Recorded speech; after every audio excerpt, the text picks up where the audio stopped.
Hey everybody, my name is the Red Wizard. I am a psychic medium, a visual artist, and an educator. And lately I've been making videos about non-duality. This is a type of spiritual practice, we could call it, that helps us realize our own true self. And the last video I taught was about karma and how we don't necessarily want bad karma, but we also don't necessarily want good karma. Yes, we want good things in life, but there's a very important thing we have to realize, which is you do not want to get trapped in the causality or the habit of trying to do good things for people in order to receive good things back. Okay? Later in this video, I'm going to talk about a couple teachers that have been instrumental in non-duality. Some further reading, if you will. I'll point you to some books and to a couple saints that you could look into to learn more about some of the things that I'm talking about.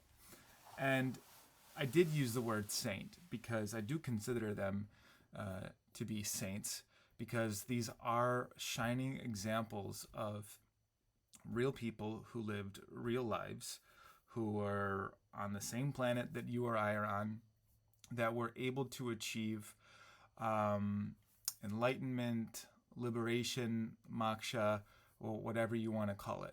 Because ultimately, the goal of all spirituality is freedom.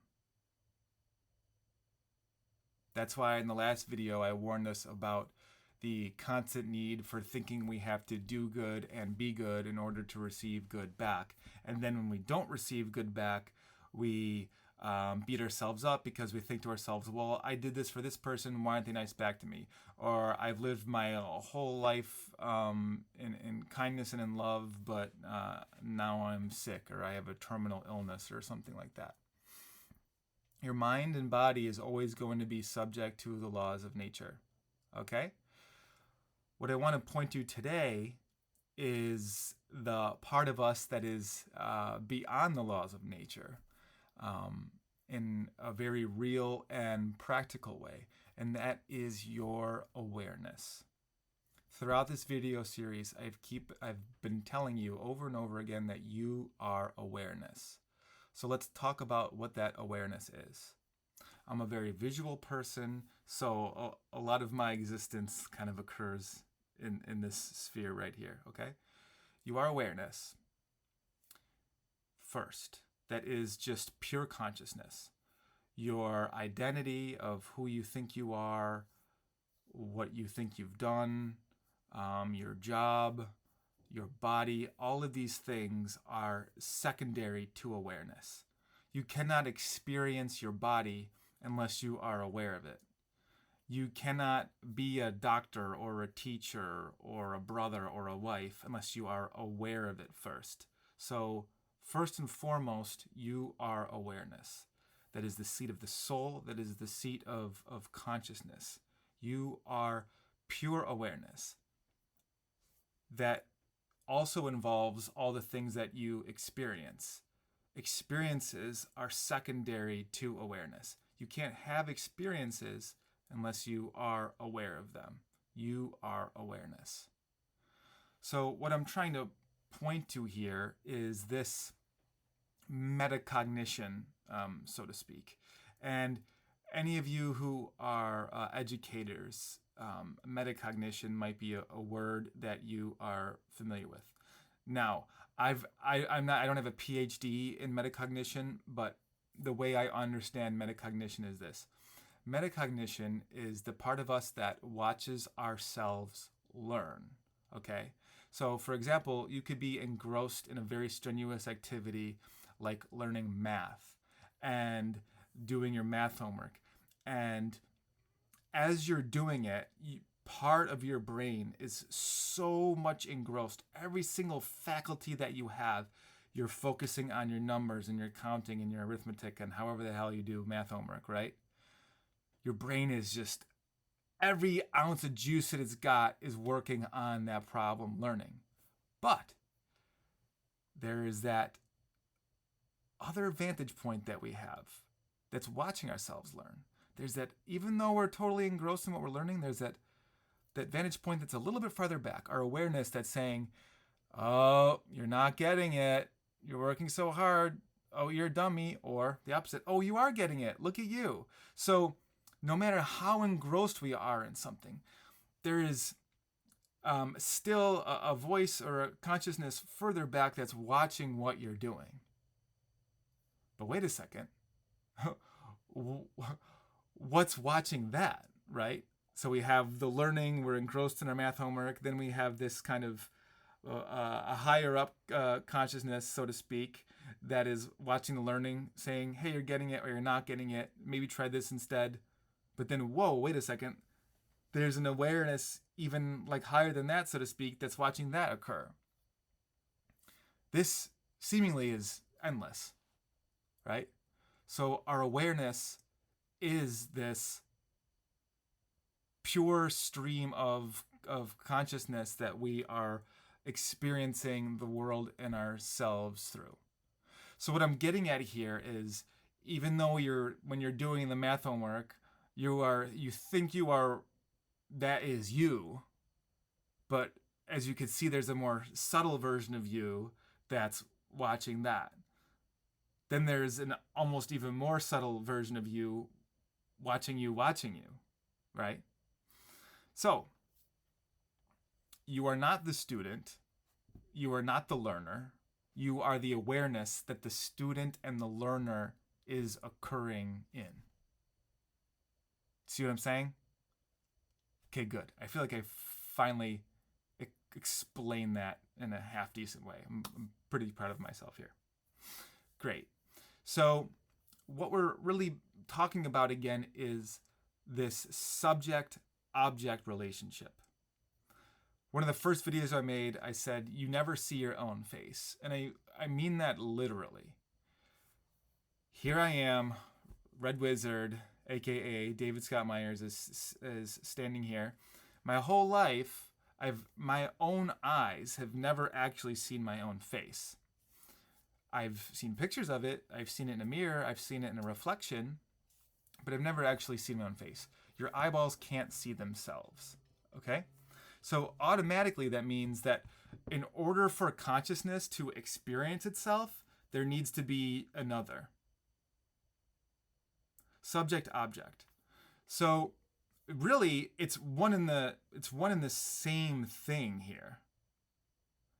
So, but let's break it apart again. I know I could look at my hand, so I know that I'm not my hand. I could observe my body, so I know that I'm actually not my body. So I'm basically telling you that there is a good and healthy disconnect between your consciousness and your body. You are not your body, okay? Just as I broke it down, how you are not the math student, you're not the learner, you're the awareness observing it.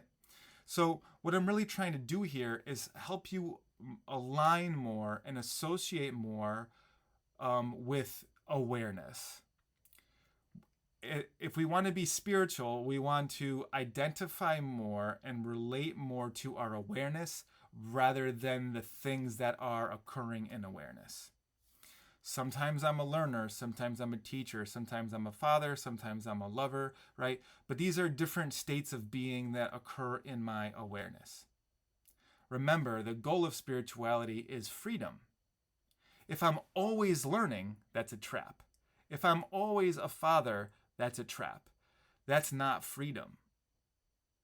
Our egos, the stories that we tell ourselves, our experiences, if we constantly are grabbing onto those and trying to articulate our personal self-worth or identity, it will never work, because that is not freedom.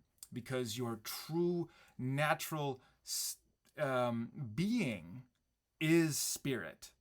So if we constantly try to tie ourselves to and understand ourselves through our ego and our experiences and our body, you're never going to be satisfied, because you're literally a soul, you're a spirit, you are consciousness trying to realize that You're trying to remember who you are, so to speak. And all those other things can't do it, because those are just things occurring in the awareness, okay? It's like clay and a pot. You could take clay and turn it into a pot or any other object, really. And could you imagine if that clay pot can only think it's a clay pot? Oh, me, I'm a clay pot. Oh, no, I broke. No, I'm no longer a pot. But someone taps the pot on the shoulder and say, hey, you're not just a pot, you're clay. You are like everything. You're all throughout the world. And you're not just a pot. You could be, you've been, I don't know, a vase before. You've been a bowl before. There's all these other forms, okay? So consciousness is also been likened to clay, in that we are this pure substance and it can take all these forms. The trouble is we get so infatuated with the form. That's the ego. All right? So remember, the true goal of spirituality is freedom. You are already free, but you're distracted because you take your experiences and you take the stories about yourself to be your true self, when in fact you already are pure consciousness. You are awareness. And my hope for you this week is that when you catch yourself getting wrapped up into the story of your life, instead take a step back and realize that you are the awareness and the story is just occurring on the screen of your awareness. Guys, thank you so much. I actually got to run, but the next video, I promise I'm going to share some stuff about a few saints, a few adepts at this philosophy that we call non-duality. Thank you so much for watching. There's been about 20 of you who've been actually watching these, so thank you to all of you so much. Just remember that in the link to the description of this video, I have a free class called Unlock Peace, Clarity, and I don't know, something else. And if you want to learn more, you could hit that link. I'm also doing private readings and sessions with folks if you want to learn more or connect more, and you could find the link in the description below as well. Remember, love is the truth of who you are. Peace.